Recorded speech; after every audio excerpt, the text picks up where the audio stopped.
திங்கட்கிழமையிலிருந்து Navaratri start ஆக போது. நவராத்திரியோட முதல் நாள் துர்கா தேவியோட மிகவும் சக்தி வாய்ந்த அவதாரமான சைலபுத்ரி தேவியை தான் வழிபாடு செய்ய போகிறோம்.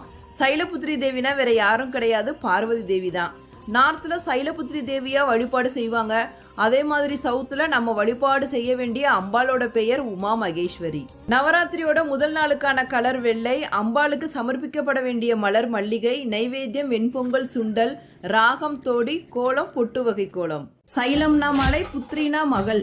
மலைகளின் மகளான பார்வதி தேவியை தான் நவராத்திரியோட முதல் நாள்ல நாம் வழிபாடு செய்கிறோம். போன பிறவியில சதி தேவியா அவதாரம் எடுத்து தக்ஷனின் யாக தீயில் நுழைந்து தன் உயிரை கொடுத்த அம்பாள், அடுத்த பிறவியில் மலைகளின் மன்னரான பர்வத மகாராஜாவுக்கு மகளாக பார்வதி தேவியாக அவதரித்து தனது பிறப்போட அர்த்தத்தை உணர்ந்து சிவனை நோக்கி கடும் தவம் மேற்கொண்டு மீண்டும் சிவனை மணந்தார். ஒரு கையில திரிசூலமும் ஒரு கையில தாமரையும் ஏந்தி நந்தி வாகனத்தில்